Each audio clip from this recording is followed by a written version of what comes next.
Hi, I'm Liz. And I'm Rhea. Welcome to Karma's My Bitch, a podcast about Sex, love, magic, desire, purpose, bliss, and how life isn't simply the stories we tell ourselves. Building on last episode about space, and I've been thinking about it and how actually for someone who loves relationships and loves love and loves connection and has self-proclaimed as connection being the thing that drives her, right? And it is.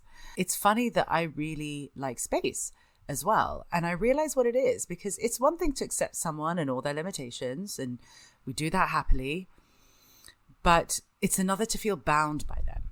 And I feel like space gives you that memory, that kind of reminder that you aren't bound by them. Mm-mm. You are not them. And No, that your you're not identity them. is not in any way really shaped by them. No. And it's I very found that- easy to forget that. And it's so nice to remember it, because everyone has the most amazing parts of themselves. And when we connect to another, it's so joyful and it's so amazing. And I can't say, for me, it's like the yummiest part of life. It's like that song, The Best Part, like you're the best part, right? In so many ways, it is the best part. But that connection dims when you're losing your connection to yourself. Yeah. So to be able to constantly kind of reconnect to yourself and then take that connected self back to the other person to connect with them, that's what makes it yummy.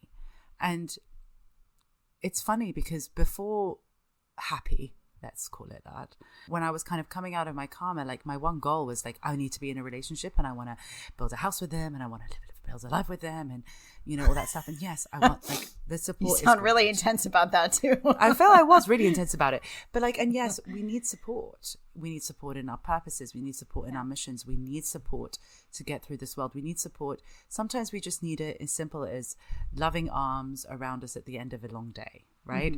Or in my case, put the book down, right? Because I'm always going to be reading in bed until whatever time. And sometimes I need someone to literally take the Kindle out of my hand. Okay. But I'm not bound to you. I can still go for lunch with my friends. I can still go on holidays. I can still go do my work. I don't need to worry about what you're doing whilst I'm working. No, or sending the like, I've been out for 8 hours with my friends. I need to send you a text every 3 to check in. Check-in texts freak me out. Yeah, sorry. It's true. It's kind of a rule apparently that, you know, I'm pre-texting generation, so it's not something that ever, I don't know, would never occur to me or my husband. But like the idea that people need to be checking in with others when they're away for a weekend, dear God, let me have my weekend. But there's also, let me have my night out. But you still want to speak, like, but there's also that beautiful thing of like, you still want to speak to them. Eventually, maybe. But if I made a choice to go away for a weekend to be with my friends or to be alone, I'm doing that. Yes, but you're not. But you're telling me you won't speak to Ricardo the whole time you're gone. Pretty much. To be fair, I'm getting more used to that. I don't know. I mean, I don't think it's a function of the fact that we've been together for so long either. If there's some conversation we've been having and it needs to carry over, it makes sense. And it's not as if, you know, I'll leave him on read or delivered. I'll respond to him. Maybe not that moment. Depends on what I'm doing. But the relationship is not the first and foremost in that moment when we're not together. No, that's very true. No? It's that, yes, I'm going to maybe check on you, or yes, I'm going to maybe tell you what I'm up to if it's something I want to share. But exactly. I'm present in my moment with what I'm doing. Yes. 100%. Yes. Which is nice, because then I get to come back and tell you all about my weekend. Yeah, why not? We'll debrief at some point, and I'll give you all the goss. We'll take time out. Maybe we'll go sit and have a drink somewhere, and we can like have our conversation then. It just doesn't have to be when I'm away. That's just kind of where I'm at. But that could be really unpopular. So, no, I think it's a bit of both. I think sometimes when I'm away, like I want to kind of chat a little bit in like downtime. But no, if I'm having fun with what I'm doing, I'm not going to take myself out of what I'm doing in order to speak to you. Yeah. It either complements it or it doesn't. Yeah. That's kind of how I feel. Because I have done that so many times in the past where you're somewhere and you're having a great time, but you almost take yourself out of that great time to then speak to someone. And then that's where the resentment also starts to creep in, because that's when you start teaching yourself that you can't have both. No. Exactly. I think a lot of people need that constant contact because they need the reassurance. Oh, yeah. Whereas sometimes I think people like that contact because it's just, I really like speaking to you. And there's a difference between those two things. And I will concede that is possible as well. I'm not saying everybody needs to be like me, because I also am just one of those people that does like her space. But that could evolve. Part of it was because as a stay-at-home mom with 2 children, I was never alone. I rarely had space to myself. And so for me, once I had space, I was going to take it. And I was going to make the most of it. Now that my kids are almost out of the house, it's like, oh, the space is lovely. Being with them is really lovely. Yeah. Well, it's the same thing. It's exactly the same conversation. Because you have that space and it's lovely, being with them is also lovely. Whereas when you're with them all the time, it wasn't that lovely. It gets tiring. And never having space where it's like almost 90-10, you know, where my space was when I'm in the shower. Yeah. It's more physical separation. It's more geography than it is actual like mental, emotional, you know, consciousness space to experience my power. It was really different. And again, that's just going to harken back for a moment. But that's why purpose is so important, because when we're engaged with our purpose, we do get to exercise our power, and we can remember that more and more. So how does that work with like contracts and stuff? So to remind our listeners, contracts, you remind them. Why am I going to remind them? I was going to say, do you really want to do that? No, I don't. We make a variety of contracts before we're incarnated into this lifetime. So before we come into our physical being, we will make a variety of contracts, you know, for family, for sometimes partners, friends, etc. Now, depending on what we're choosing for that lifetime, whether it's a karmic path, because we need to burn something out, we're going to choose people who are going to help us learn along the way. And once we're out of our karma, some of those relationships, as we have shared before, will fall by the wayside because they no longer serve a purpose, and others will persist because perhaps they're part of a larger story for us. But also, as we settle our ego, some of those other friends might go because they were matching our ego state. Once we're happy, once we're on the path to bliss, the contracts shift. I don't want to say dramatically, but it doesn't go unnoticed. For example, you going from karma to magic to bliss, how does that factor in with when you're in a partnership? Well, you've been bearing witness to the process, and it's not pretty. I think we've shared before that when you're in long-term partnership and you're making that choice every day, every year, your growth patterns will always shift depending on where you are, either in your karmic undoing process or you're coming out of your hell, etc. But often the growth is never simultaneous. I might kind of do my thing and sort of move forward, grow and evolve, but my partner may not have been able to for other reasons. And so sometimes we're just constantly playing a game of catch up. But once you get to the path to bliss, that partnership has to be at a high enough level vibrationally in order to accommodate that. Is that divine union? Yes. It's full communion. So a lot of people will not necessarily be able to do this. They may not have the wherewithal, so they might just stay at happy for that reason, because it takes full commitment. Sorry, I keep like so and I'm like, oh, we're so good at this. But what happens if you want to keep someone in your lives and also go on bliss? They're either going to have to be willing to match it, or somebody's going to have to give. There's going to be some. I mean, we've always said there's no such thing as compromise when you're this far along. But it's going to feel less and less enjoyable or possible, or dragging us down. That's what that means, though, is the fact that vibrationally it's not going to feel right. Okay. So it's going to cause a certain amount of anger or resentment. Like, what is your problem? I didn't sign up for this. I didn't sign up for this. But you have the choice, right? You don't have to do bliss if you don't want to. Absolutely. But two people might have the choice. But it might be that you both decide to do bliss and cool beans. Yeah, cool beans. I mean, cool beans until it's How not. do you know? How do you know? Well, you're still choosing each other. You're still having fun together. There's still these playful elements that underscore your relationship despite any of the tensions that you might be experiencing in those points of evolution that you might be going through, right? In my case, and you've had to witness this, so you can attest, it's been a rocky year from magic to bliss for me because my partner was going through a massive power shift. I've been having to take more space for myself so I don't get sucked into that energy. Hence the space bit. And he's had to learn how to do without me. Hence the space bit. but he's always been very good about being in his own energy. As an only child, it's something he's quite accustomed to. So it doesn't make it too difficult in our relationship when I have to do that, which is really helpful. So again, often partnerships will have all the elements that will allow for it. It is just a matter of choice. Now, I could say on some level, I didn't really have a choice for Bliss because I chose this mission. How many people are really on the path to bliss? So how many people are going to really match you? And so isn't it a really fucking lonely path? Because then I didn't sign up for it because, as we said, the divine likes relationships. Yeah, no, in this case is me. You're like, God, party of one. This sucks. That's really not what I signed up for. That's really the only thing I really didn't sign up for. And that's fair. And not a lot of people will have, especially people in our generation, and we'll come to that later. Why? I mean, it really has to do with karma and this world and its evolution and where we're at. But the path to bliss is not as lonely as it sounds. It's actually the opposite, which is because like once you're in bliss and you're vibrating that high, you're going to be meeting a whole lot of other people who can either stand with you in bliss or who just vibrate high enough that they're just like, yeah, I'm down for a good time. Let's go to the club. So being on the path of bliss doesn't require us to meet others on the same path? No, not at all. And I know this sounds a bit contradictory because we were just saying that, you know, if you're hanging with somebody who isn't on the path to bliss or somehow compatible enough that they'll just drag you down. It just really, I think you have to look at it as, is the person taking care of their shit? Are they on top of their shit? That's the difference. They don't have to be on the path to bliss. They could be on the path to happy, and that's enough. Are they living their fullest fate? Are they fearing their power? Or are they owning their power?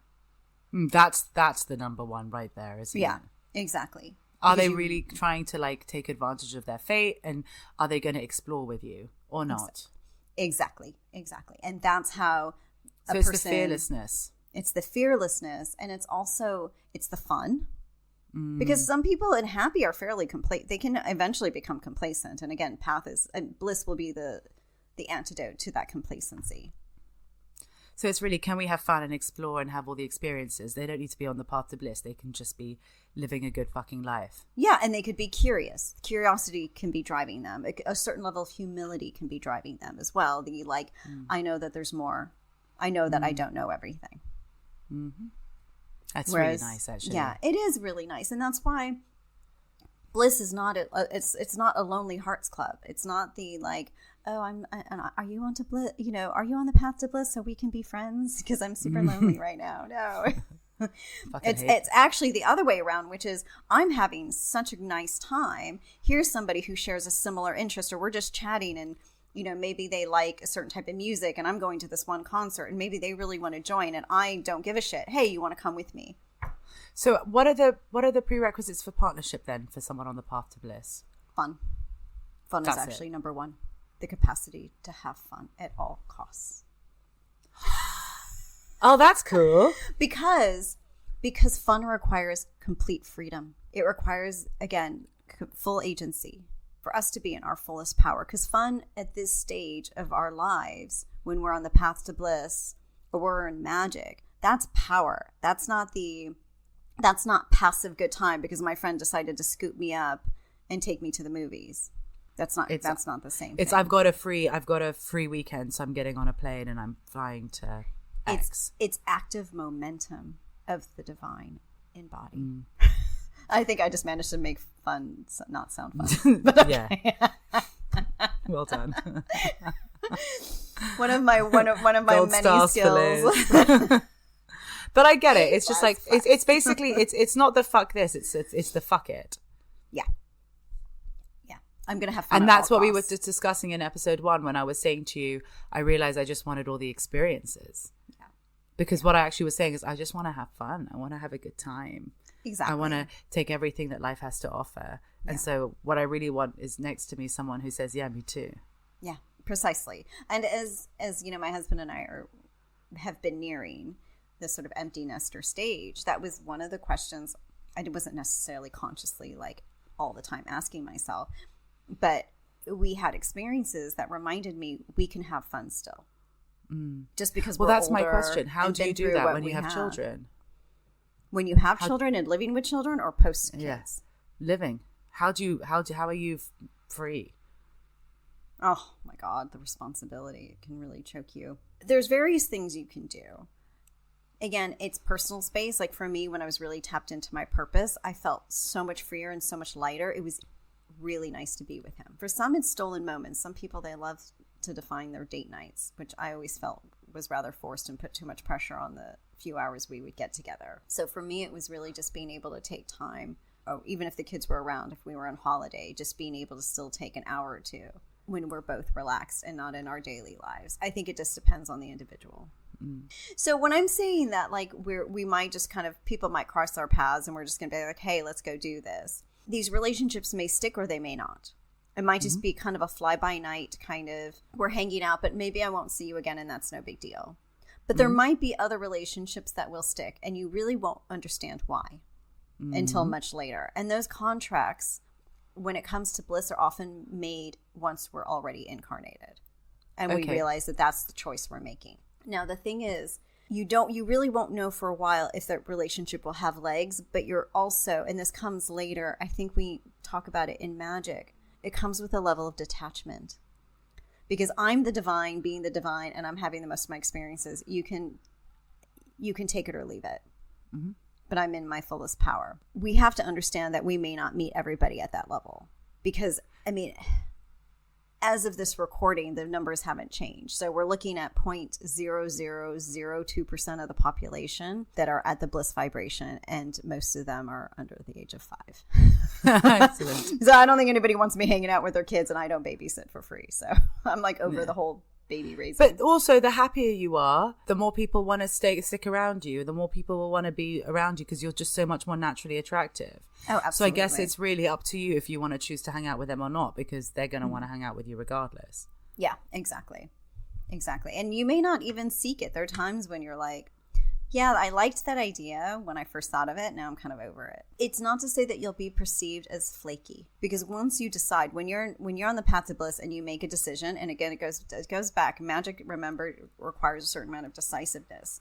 Bliss, you have that decisiveness already kind of programmed, if you will. So once you make decisions, they'll pretty much stick, but you're going to make them in broader ways. So how is this different from love? Love as light needs something to shine and reflect off of, which is why often we have some kind of relationship that we need. We need people in our lives, and so that way we can have that light to reflect. But that can sometimes keep us in relationships that may not serve us, and that's where it gets a bit complicated. So bliss absorbs that light that we get from love, and it just keeps us moving toward all the. I mean, it's so fascinating to me. This is the word that they wanted to use, which was the good things.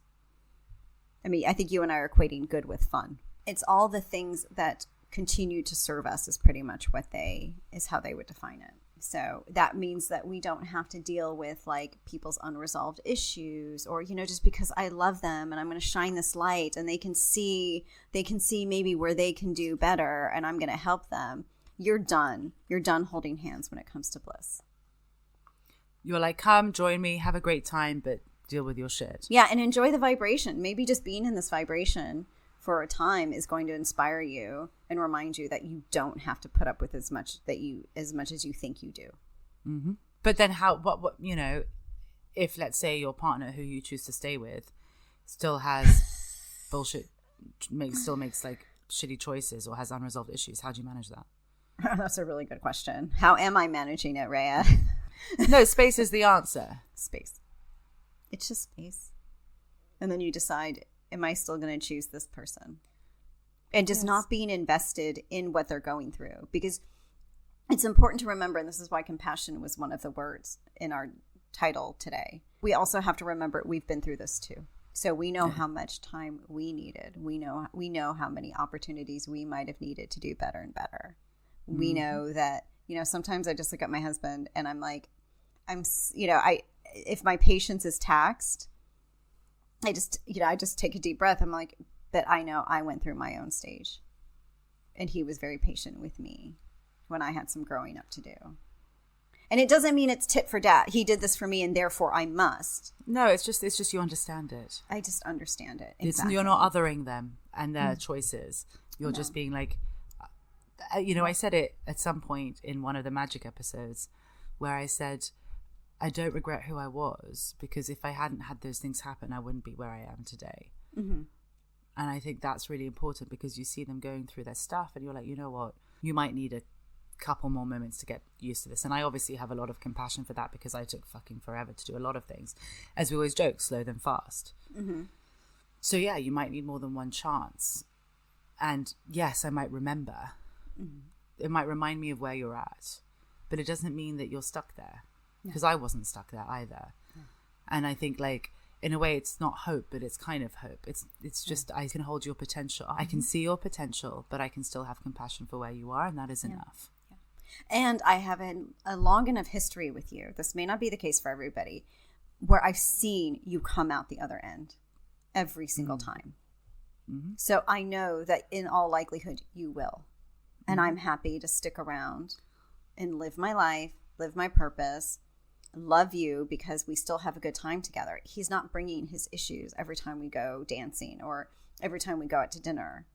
I mean, there might be times when he wants to, like, unload, and I unload on you too. So, like, you know, partners are also there for each other for that, as long as it's not making up the majority of the relationship, right? Because that's what's dragging us down. So if I really felt like he was at a point where it was really dragging me down for a longer period of time than I felt was really helpful or necessary, because also we don't serve the overall partnership if we're sitting in our shit for a long time, or we're sitting in our unresolved whatever.